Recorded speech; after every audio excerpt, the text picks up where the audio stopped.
আসসালামু আলাইকুম সুপ্রিয় শিক্ষার্থীরা, তোমাদের সবাইকে বর্ণমালা আদর্শ উচ্চ বিদ্যালয় ও কলেজের অনলাইন বাংলা ক্লাসের পক্ষ থেকে শুভেচ্ছা ও স্বাগত জানাচ্ছি। কেমন আছো তোমরা? আশা করি তোমরা সবাই সুস্থ আছো এবং ভালো আছো। আমি মোহাম্মদ ইউসুফ আলী, প্রভাষক, বাংলা বিভাগ, বর্ণমালা আদর্শ উচ্চ বিদ্যালয় ও কলেজ। সুপ্রিয় শিক্ষার্থীরা, আমরা আজ যে বিষয়টা নিয়ে পাঠদান করব তা হচ্ছে একাদশ ও দ্বাদশ শ্রেণীর খুবই গুরুত্বপূর্ণ একটি অধ্যায়, দুটি অধ্যায়। একটি হচ্ছে সংলাপ আর একটি হচ্ছে প্রবন্ধ রচনা। এবং এই সংলাপ ও প্রবন্ধ রচনা আমাদের জন্য অনেক বেশি গুরুত্বপূর্ণ এই কারণেই যে আমাদের প্রত্যেকটি পরীক্ষার মধ্যেই আমাদের এই সংলাপ ও প্রবন্ধ রচনা থেকে প্রশ্ন এসে থাকে। এবং প্রবন্ধ রচনা এটা হচ্ছে আমাদের জন্য আবশ্যিক একটি অংশ, এখান থেকে আমাদের প্রশ্ন থাকবেই। সুতরাং আমাদেরকে সংলাপ ও প্রবন্ধ রচনার গুরুত্বের আলোকেই এর উত্তর প্রদান করতে হবে, এবং এর উত্তর প্রদান করতে হলে আমাদেরকে অবশ্যই জানতে হবে এর উত্তর আমরা কিভাবে সঠিক পদ্ধতিতে দিতে হবে। আজ আমরা সে বিষয় নিয়ে আলোচনা করব, এবং এই অধ্যায় শেষে অর্থাৎ এই পাঠদান শেষে আমরা কি কি বিষয় জানতে পারবো তা হচ্ছে, প্রথমত হচ্ছে যে আমাদের আজকে শিক্ষণফল, এই পাঠদান শেষে আমরা জানতে পারবো হচ্ছে সংলাপ ও প্রবন্ধ রচনার পরিচয় জানতে পারবো। অর্থাৎ সংলাপ কি, প্রবন্ধ রচনা কি, সে বিষয়ে আমরা একটি বিস্তারিত ধারণা লাভ করতে পারবো।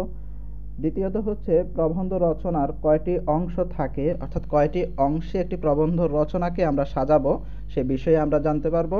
3 নম্বর বিষয় হচ্ছে সংলাপ ও প্রবন্ধ রচনার বৈশিষ্ট্য সম্পর্কে জানতে পারবো, অর্থাৎ সংলাপ ও প্রবন্ধ রচনার জন্য কি কি বৈশিষ্ট্য তার মধ্যে থাকতে হবে সেই বিষয়গুলো নিয়ে আমরা জানতে পারবো। 4 নম্বর বিষয় হচ্ছে সংলাপ ও প্রবন্ধ রচনা তৈরির কৌশল সম্পর্কে আমরা জানতে পারবো, কিভাবে একটি সুন্দর এবং আকর্ষণীয় প্রবন্ধ রচনা সংলাপ তৈরি করা যায় সেই বিষয়ে, সেই কৌশলগুলো আমরা আজকে এখান থেকে রপ্ত করতে পারবো। 5 নম্বর বিষয় হচ্ছে যে কৌশল জানার পর আমরা উত্তরপত্রে এই খাতায় আমাদের সংলাপ প্রবন্ধ রচনাটাকে কিভাবে লিখব, কিভাবে পরীক্ষকের কাছে আকর্ষণীয় করে তুলব, সেই নিয়ম সম্পর্কে আমরা জানতে পারবো। তাহলে সুপ্রিয় শিক্ষার্থীরা, চলো আমরা আমাদের যে মূল পাঠ, সেই মূল পাঠ আমরা শুরু করি, এবং এর মধ্য দিয়ে আমরা আমাদের নিজেদের জ্ঞানকে আরও বেশি সমৃদ্ধ করি। প্রথমত হচ্ছে সংলাপ। আমরা সংলাপের পরিচয় সম্পর্কে জানব। সংলাপ এর ইংরেজি যে প্রতিশব্দ অথবা আমরা পারিভাষিক শব্দ যদি বলি তা হচ্ছে ডায়ালগ। আমরা ইংরেজির দ্বিতীয় পত্রের জন্য ডায়ালগ আমাদের জন্য গুরুত্বপূর্ণ, বাংলার জন্য ঠিক একইভাবে সংলাপ বিষয়টি গুরুত্বপূর্ণ। এই সংলাপ শব্দটি মূলত দুটি শব্দের সন্ধির মাধ্যমে অথবা দুটি শব্দের ধ্বনির মিলনের মধ্য দিয়ে মূলত সংলাপ শব্দটি এসেছে। একটি শব্দ হচ্ছে সম আর একটি হচ্ছে লাপ, অর্থাৎ সমান আলাপ। সমান আলাপ এই শব্দ থেকে মূলত সংলাপ শব্দটির উৎপত্তি বা আবির্ভাব হয়েছে। সমান আলাপ এটাকে কেন বলা হয়? কারণ সংলাপ হচ্ছে মূলত একের অধিক ব্যক্তিদের মধ্যে যে কথোপকথন, যে আলোচনা, তাকে আমরা সমান আলাপ বলে থাকি।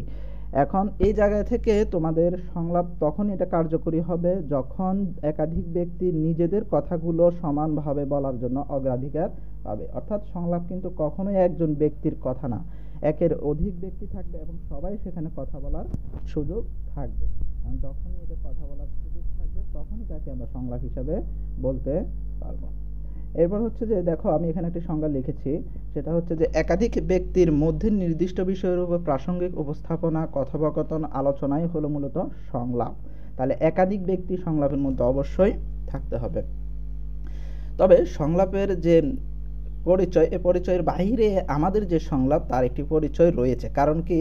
কারণ আমরা যখন কথা বলবো একাধিক ব্যক্তির মধ্যে তখন তাকে আমরা সংলাপ বলবো, কিন্তু আমরা যেহেতু এটা পরীক্ষার খাতায় লিখব, এখানে কিন্তু আমাদের একাধিক ব্যক্তির সাথে কথা বলার সুযোগ নেই। তাহলে আমরা এখানে কার সাথে কথা বলবো? আমরা এখানে কথা বলতে হবে যে খাতার সাথে। অর্থাৎ তোমার মনের মধ্যে যে কথাগুলো আসতেছে সে কথাগুলো তুমি খাতার মাঝে ফুটিয়ে তুলতে হবে। এখন তুমি এখানে খাতাকে তোমার অপর একজন ব্যক্তি মনে করতে হবে। তাহলে যদি অপর একজন ব্যক্তি যদি খাতাকে মনে করতে হয়, খাতার নিজস্ব যেহেতু কোনো ভাষা নেই, তাহলে তোমার কল্পনা শক্তিকেই তোমাকে কি করতে হবে? নিজের আরেকজন ব্যক্তি হিসেবে তৈরি করে নিতে হবে বা ধারণা করে নিতে হবে। এই জন্যই ব্যক্তি মনের কল্পনার জগতই একটি অর্থবহ সংলাপ তৈরি করতে পারে।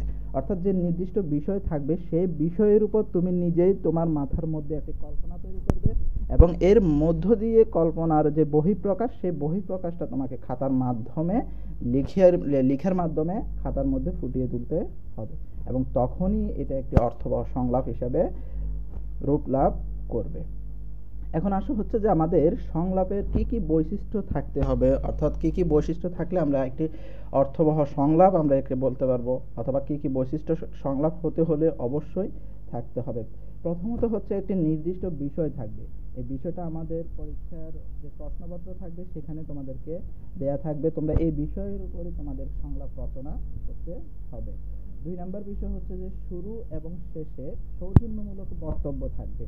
এই সৌজন্যমূলক বক্তব্য বলতে আমরা বুঝাচ্ছি যে তুমি যদি কাউকে যদি সালাম দিয়ে যদি শুরু করতে চাও তাহলেও সম্ভব, তুমি এটা করতে পারবা।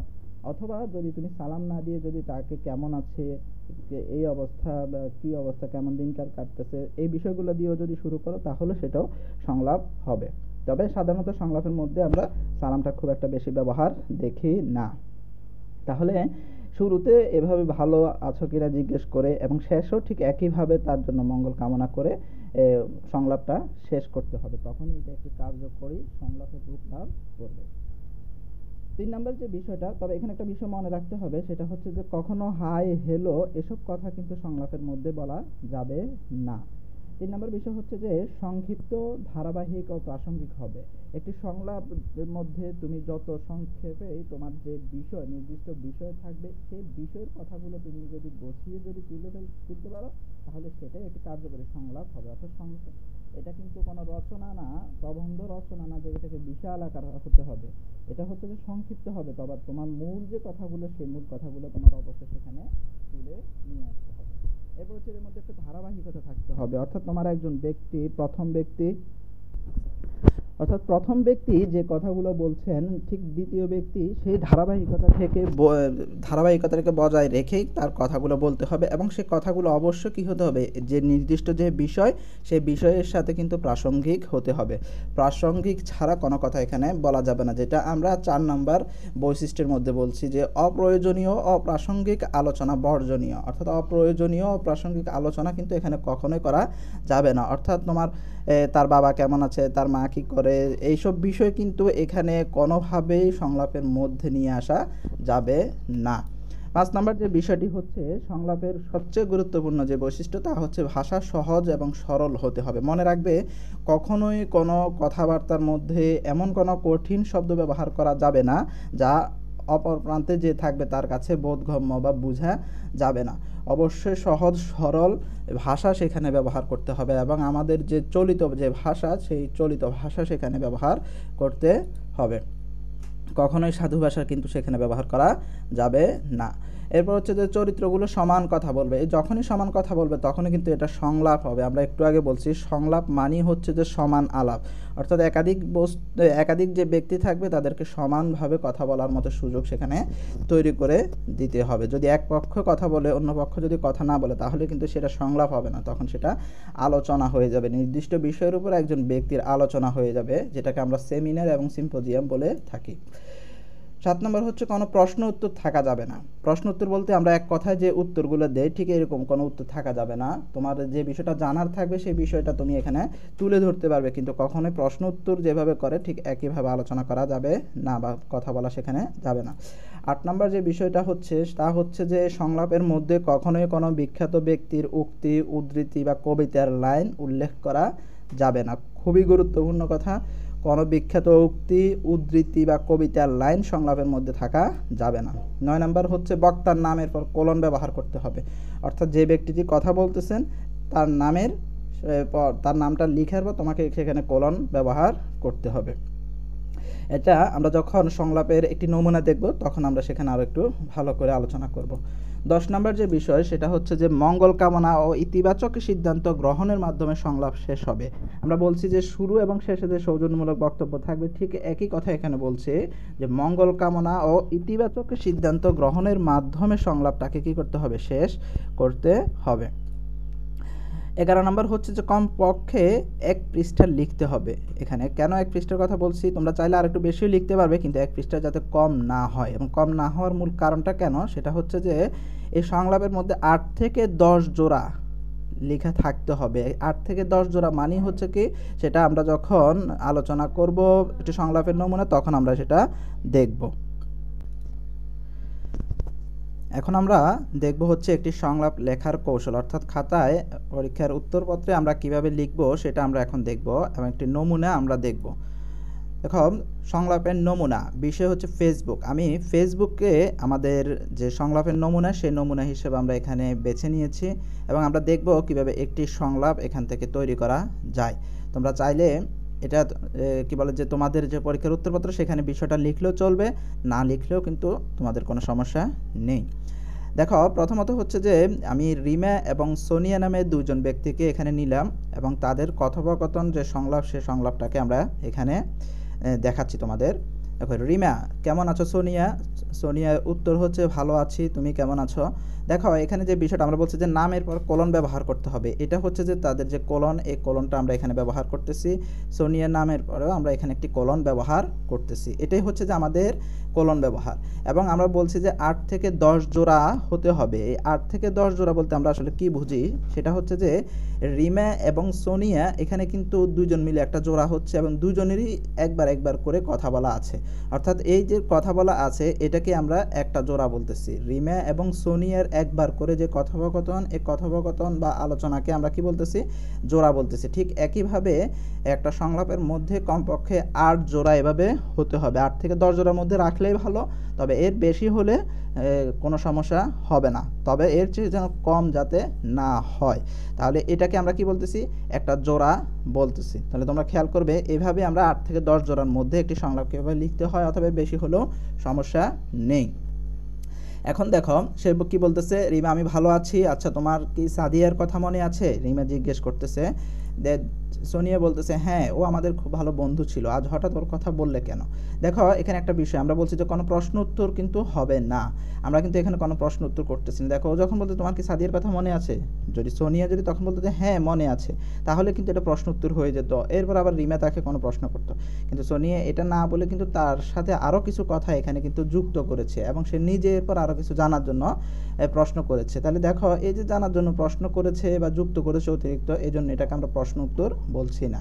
তোমরা খেয়াল করবে, এই যে আমরা এখানে 4টি লাইন বলছি, এখানে কিন্তু 2 জোড়া কথা আছে, রিমা সোনিয়া 2 জোড়া কথা আছে। এবং দেখবে, আমরা যে সৌজন্যমূলক কথাগুলোর কথা বলছি, এই যে কেমন আছো সোনিয়া, এটাই হচ্ছে যে মূলত আমাদের সৌজন্যমূলক কথা। এবং এই সৌজন্যমূলক কথা যখন শেষ হবে, তখনই আমরা মূল বক্তব্যে আমরা ফিরে যেতে হবে। আর মূল বক্তব্যটা কি, সেটা হচ্ছে ফেসবুক।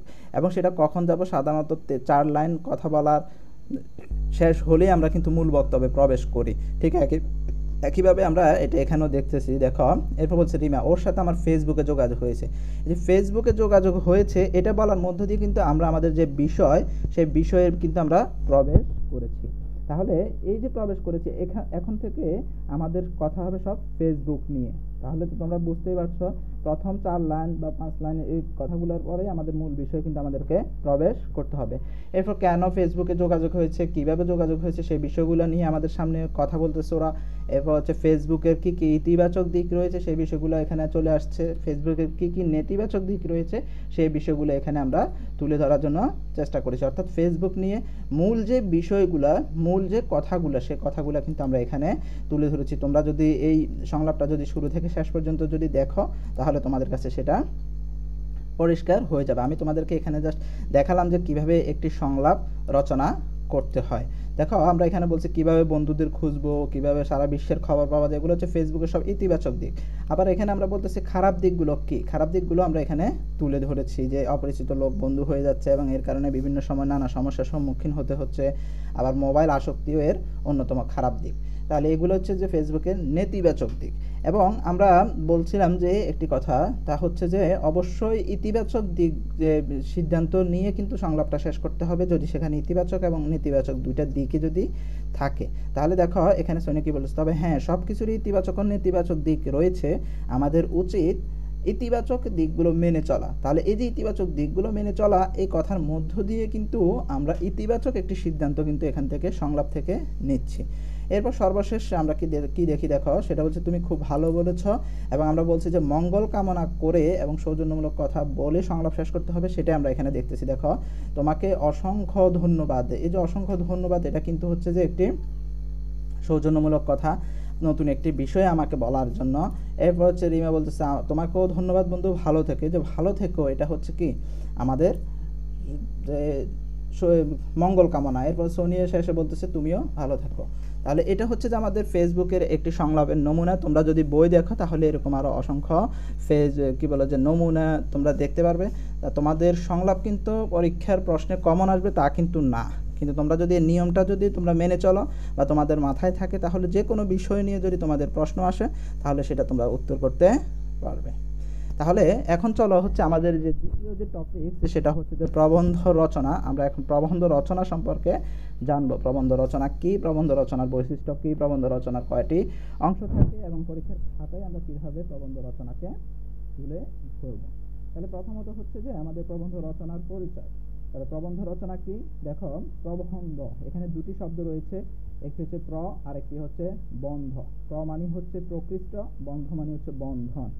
প্রকৃষ্ট মানে হচ্ছে যে উত্তম, ভালো, বন্ধন মানে হচ্ছে সম্পর্ক। রচনা, রচনা মানে হচ্ছে তৈরি, সৃষ্টি। মনে রাখবে, রচনা মানে কিন্তু তৈরি, সৃষ্টি। আমরা সাধারণত রচনা বলতে মনে করি যে বৃহৎ আকারের কোনো কিছু, আসলে কিন্তু তা না। রচনা মানে হচ্ছে যে তৈরি। আমরা বলি যে সংলাপ রচনা করো, অর্থাৎ সংলাপ তৈরি করো, সংলাপ সৃষ্টি করো।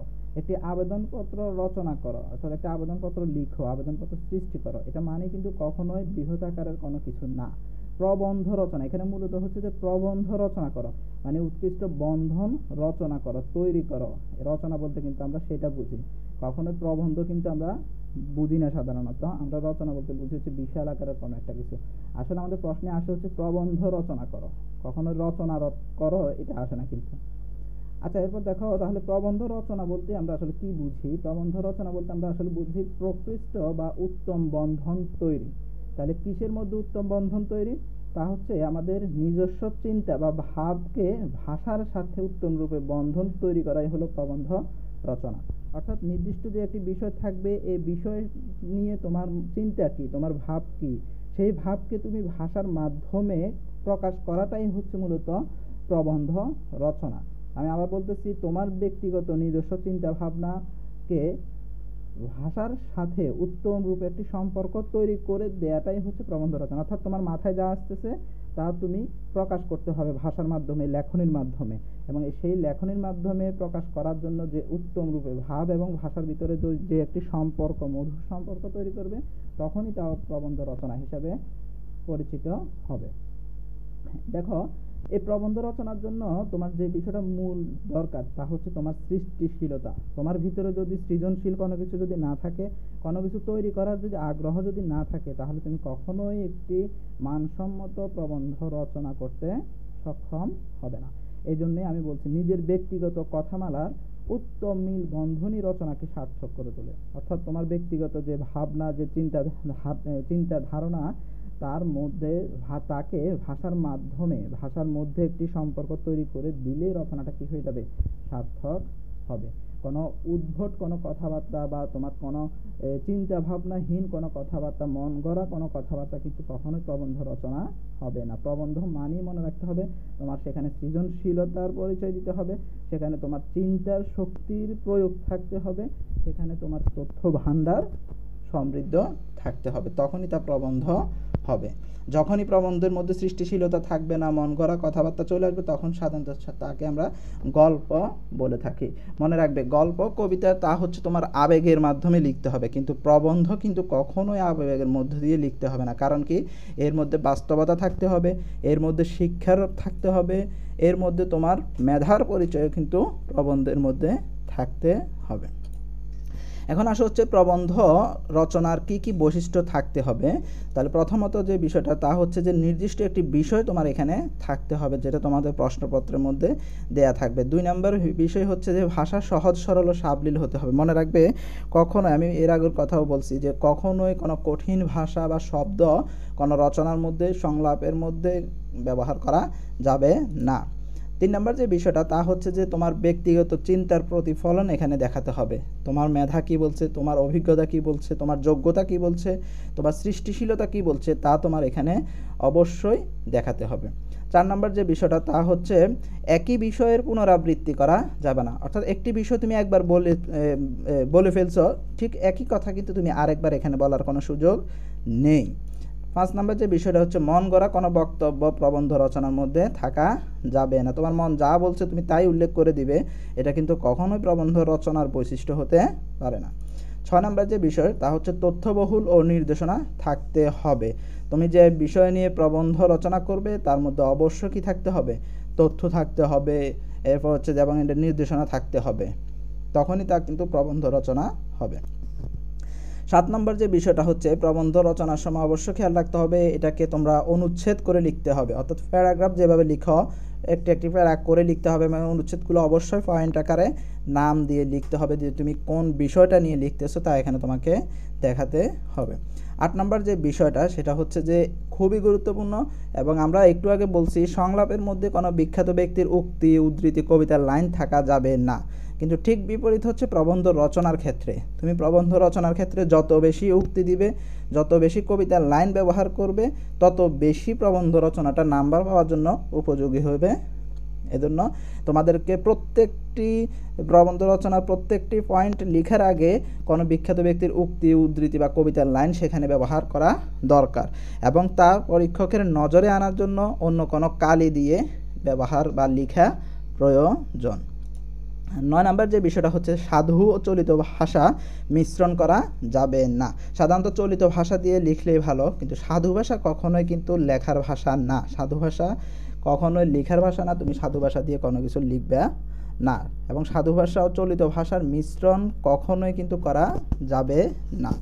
10 নম্বর যে বিষয় তা হচ্ছে বিষয়বস্তু অনুযায়ী আকার নির্ধারণ হবে। আমরা সাধারণত বলি যে একটা প্রবন্ধ রচনা কত পৃষ্ঠা লিখতে হবে, আসলে পৃষ্ঠা কত লিখতে হবে সেটা বিষয় না, তুমি যে বিষয়টা উল্লেখ থাকবে সেই বিষয়ের উপর তুমি কতটুকু তথ্য উপস্থাপন করতেছ এবং সে অনুযায়ী কিন্তু তোমার আকার নির্ধারণ হবে, যে এটা এত পৃষ্ঠা লিখলে সকল ইনফরমেশন আমার চলে আসবে, এটা এত পৃষ্ঠা লিখলে আমার চলবে, মূল কথাগুলো চলে আসবে। এটা কিন্তু প্রবন্ধ রচনার মধ্যে কিন্তু মূল কথার বাহিরেও তুমি অনেক কিছু লিখতে হবে বিস্তারিত, সেটা তোমাকে অবশ্যই মাথায় রাখতে হবে, এবং সেই হিসাবে তুমি চিন্তা করবে এটা কত পৃষ্ঠা লিখলে তোমার 20 নাম্বারের জন্য উপযোগী হবে। এরপর হচ্ছে যে আমাদের প্রবন্ধ রচনার কয়টি অংশ থাকে তা। প্রবন্ধ রচনা সাধারণত 3টি অংশ থাকে। একটি অংশ থাকে হচ্ছে ভূমিকা, আর একটি অংশ থাকে হচ্ছে মূল অংশ, আর একটি হচ্ছে উপসংহার অংশ। আমরা প্রথমে দেখি ভূমিকা অংশে আসলে কি থাকে। দেখো ভূমিকা অংশে আমি বলছি, কিছুক্ষণ আগে বলছি যে প্রত্যেকটি পয়েন্ট শুরু করার আগে কোনো বিখ্যাত ব্যক্তির উক্তি, কবিতার লাইন দিয়ে যদি শুরু করতে পারো তাহলে সেটা তোমাদের জন্য অনেক বেশি কাজে লাগবে। ঠিক একইভাবে ভূমিকার ক্ষেত্রেও একই কথা, যে শুরু করার আগেই তুমি কোনো বিখ্যাত ব্যক্তির উক্তি বা কবিতার লাইন দিয়ে যদি শুরু করতে পারো তোমার প্রথমে এটা পরীক্ষকের নজরে চলে আসবে। 2 নম্বর যে বিষয়টা সেটা হচ্ছে প্রবন্ধ রচনা সম্পর্কে প্রাথমিক একটি ধারণা দিতে হবে। অর্থাৎ তুমি যে বিষয়টা নিয়ে লিখবে তার সম্পর্কে মোটামুটি একটি ধারণা যাতে ভূমিকার মধ্যে চলে আসে, এবং এর মধ্য দিয়ে যাতে করে পরীক্ষকের আগ্রহ তৈরি হয় তোমার বাকি যে অংশটুকু আছে সেই অংশটুকু সম্পূর্ণরূপে দেখার বা পড়ার। তাহলে এরপর হচ্ছে মূল অংশ। প্রবন্ধ রচনার যে মূল অংশ, সেই মূল অংশ মূলত হচ্ছে যে তোমার যে মূল আলোচনা, সেই মূল আলোচনাগুলো তোমাকে এখানে তুলে ধরতে হবে। অর্থাৎ তুমি সংক্ষিপ্তভাবে ভূমিকার মধ্যে যে কথাগুলো বলেছো এগুলো এখন তোমাকে বিস্তৃত আকারে এখানে লিখতে হবে, এবং সবগুলো অবশ্যই অনুচ্ছেদ করে পয়েন্ট উল্লেখ করে লিখতে হবে। এবং 3 নম্বর যে বিষয় সেটা হচ্ছে যে প্রত্যেকটি অনুচ্ছেদ শুরুর পূর্বে তোমাকে কি করতে হবে, বিখ্যাত কোনো ব্যক্তির উক্তি, কবিতার লাইন তোমাকে সেখানে উল্লেখ করতে হবে। অবশ্যই মনে রাখতে হবে সেটা কিন্তু বিষয়ের সাথে সামঞ্জস্য থাকতে হবে, বিষয়ের সাথে মিল থাকতে হবে। 4 নম্বর যে বিষয়টা, পয়েন্ট বা উক্তি, কবিতার লাইন মোটা কালি বা অন্য কালি দিয়ে লিখে পরীক্ষকের নজরে আনা যেতে পারে। আমরা এটা দেখব যখন একটি প্রবন্ধ রচনা দেখব, তখন নমুনা দেখব, তখন আমরা এটা দেখব। 5 নম্বর যে বিষয়টা হচ্ছে বিষয় অনুসারে রচনার আকার নির্ধারিত হবে। এগুলো হচ্ছে যে মূল অংশ। তবে অবশ্যই মনে রাখবে যে কোনো কাটাকাটি যাতে কোনো রচনার মধ্যে বা কোনো খাতার মধ্যে যাতে কোনো কাটাকাটি না হয়। সর্বশেষ যে অংশটা সেটা হচ্ছে উপসংহার অংশ, এবং এই অংশের মধ্যে লেখক বা যিনি পরীক্ষায় উত্তরপত্র লিখতেছেন অথবা যিনি পরীক্ষার্থী তার সামগ্রিক একটা অভিমত এই রচনার মধ্যে তুলে ধরতে হবে। ভূমিকার মধ্যে কি আলোচনা করেছে, মূল অংশের মধ্যে কি আলোচনা হয়েছে, তার একটি পরিসমাপ্তি সে এখানে মাত্র কয়েক লাইনের মধ্যে লিখে দেখাতে হবে, যেটাকে আমরা ফিনিশিং বলে থাকি। এই হচ্ছে আমাদের একটি রচনার যে মূল 3টি অংশ, সেই মূল 3টি অংশ। এখন আমরা দেখব হচ্ছে কিভাবে পরীক্ষার খাতায় একটি প্রবন্ধ রচনার উত্তর প্রদান করা যায় এবং কিভাবে সাজিয়ে লেখা যায়, সেটা আমরা এখন দেখব। দেখো, আমি এখানে লিখছি যে 10 নং প্রশ্নের উত্তর, অর্থাৎ তোমাদের প্রশ্নের মধ্যে যত নাম্বার থাকবে তোমরা সেখানে এটা লিখবে এবং এটা অবশ্যই বোল্ড করে আন্ডারলাইন করে দিবে, যাতে এটা খুব সহজেই বোঝা যায়। এরপর হচ্ছে যে তুমি যে প্রবন্ধ রচনাটা লিখবে, যে বিষয় নিয়ে লিখবে, সেটা তোমরা লিখবে এখানে, সেটা মোটা কালি দিয়ে লেখা যায়। এখানে তোমরা একটা কাজ করতে পারো, সেটা হচ্ছে যে তুমি ভিতরে যে বিষয়গুলো আলোচনা করবে, যে পয়েন্টগুলো তুমি সেখানে তুলে ধরবে মূল অংশের মধ্যে, সেগুলো এক নজরে আনার জন্য এই বই পড়ার আনন্দ এই বিষয়টার নিচে অথবা এক পৃষ্ঠার মধ্যে প্রথমে এগুলো পয়েন্টগুলো তুমি লিখে দিবে সুন্দর করে। যদি লিখে দাও তাহলে পরীক্ষক যিনি থাকবেন তিনি একবার দেখে বুঝতে পারবেন তুমি ভিতরে কি কি বিষয়গুলো আলোচনা করেছো, যা তোমাদের জন্য অথবা পরীক্ষকের জন্য খাতা দেখাতে অনেক বেশি সুবিধা হবে। তোমরা এটা ইচ্ছা করলে লিখতে পারো, না লিখলেও কোনো সমস্যা নেই। দেখো, এখন মূল বিষয় যেটা, সেটা হচ্ছে তোমরা পরীক্ষার খাতায় কিভাবে লিখবে, সেটা হচ্ছে বড় বিষয়। দেখো, আমি এখানে ভূমিকা লিখেছি, এটা অন্য একটা কালি দিয়ে লিখেছি এবং এখানে একটা আন্ডারলাইন করে রেখেছি। তোমরা আন্ডারলাইন না করলেও চলবে, অথবা অন্য একটা কালি দিয়ে লেখাটা কিন্তু খুব বেশি গুরুত্বপূর্ণ। এখন যে বিষয়টা, সেটা হচ্ছে দেখো, আমি প্রথমে ভূমিকার বিশ্বকবি রবীন্দ্রনাথ ঠাকুরের একটি উক্তি অথবা কবিতার লাইন আমি এখানে তুলে ধরেছি, যেটা আমি তোমাদেরকে বলেছি যে প্রত্যেকটি অনুচ্ছেদ শুরু করার আগে বিখ্যাত কোনো কবির উক্তি, লাইন, কবিতার লাইন তোমাদের উল্লেখ করা দরকার। সেটাই আমি এখানে লিখেছি। দেখো, বিশ্বকবি রবীন্দ্রনাথ ঠাকুর বলেছেন, বিপুলা এ পৃথিবীর কতটুকু জানি, বিশাল বিশ্বের আয়োজন, মন মোর জুড়ে থাকে অতি ক্ষুদ্র তারই এক কোণ, সে ক্ষোভে পড়ি গ্রন্থ ভ্রমণ বৃত্তান্ত আছে যাহে অক্ষয় উৎসাহে। অর্থাৎ বিশ্বকবি রবীন্দ্রনাথ ঠাকুর বই নিয়ে যে কথাটুকু বলেছেন ঠিক ততটুকু এখানে আমি তুলে ধরেছি, এবং এরপরে কিন্তু আমি ভূমিকাটা শুরু করেছি, যে এখানে আমি কি আলোচনা করতে চাই এই প্রবন্ধ রচনা সম্পর্কে, সেটার সম্পূর্ণ একটি ধারণা আমি এখানে তুলে ধরেছি। এরপর আমি মূল পয়েন্টে অর্থাৎ মূল অংশে শুরু করেছি।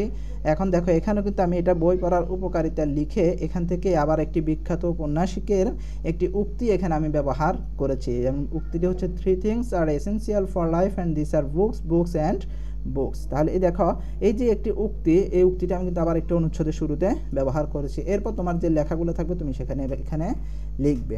ঠিক একইভাবে তোমরা যতগুলো পয়েন্ট লিখবে, যতগুলো অনুচ্ছেদ লিখবে, প্রত্যেকটি অনুচ্ছেদের মধ্যে নির্দিষ্ট একটা জায়গা ফাঁক রাখবে, এবং তুমি এইভাবে উক্তি দিয়ে, কবিতার লাইন দিয়ে অথবা উদ্ধৃতি দিয়ে, প্রবাদ প্রবচন দিয়ে বিষয়ের সাথে মিল রেখে সেই লেখাগুলা লিখবে। এভাবে করে তুমি যতটুকু লিখো ততটুকু লেখার জন্য চেষ্টা করবে, এবং শেষ পর্যায়ে গিয়ে তুমি উপসংহার লিখবে। উপসংহারে তুমি সর্বশেষ একটা পরিচিতি দিবে প্রবন্ধ রচনা সম্পর্কে। এই হচ্ছে আমাদের প্রবন্ধ রচনা। আমরা সংলাপটা কিভাবে লিখবে সেটারও আমরা একটা নমুনা এখানে দিয়ে দিচ্ছি। দেখো, এইটা হচ্ছে 10 নং প্রশ্ন উত্তর লিখছি, তোমাদের প্রশ্নে যত নাম্বার থাকবে সেটা লিখবে। এরপর হচ্ছে তুমি সংলাপ লিখতেছো, এখানে ক দিয়ে সংলাপ বা খ দিয়ে সংলাপ যেটা থাকবে তুমি সেখানে এটা এই ভাষাও লিখতে পারো, নিচেও লিখতে পারো। এরপর সরাসরি তুমি এখানে সংলাপ লেখা শুরু করে দিবে। এখানে অন্য কোনো কিছু লেখার দরকার নাই, কোনো দাগ দেওয়ার দরকার নাই, মোটা কালি দিয়েও লেখার কোনো প্রয়োজন এখানে নাই। তাহলে এই হচ্ছে আমাদের আজ প্রবন্ধ রচনা এবং সংলাপ নিয়ে পাঠদান। আশা করি তোমরা ক্লাসটি সম্পূর্ণ দেখলে তোমাদের যে অজানা বিষয়গুলো সেগুলো তোমরা জানতে পারবে, এবং এর মধ্য দিয়ে তোমরা পরীক্ষার খাতায় সেগুলা প্রয়োগ করবে। আগামী কোনো ক্লাসে নতুন কোনো বিষয় নিয়ে তোমাদের সামনে হাজির হব।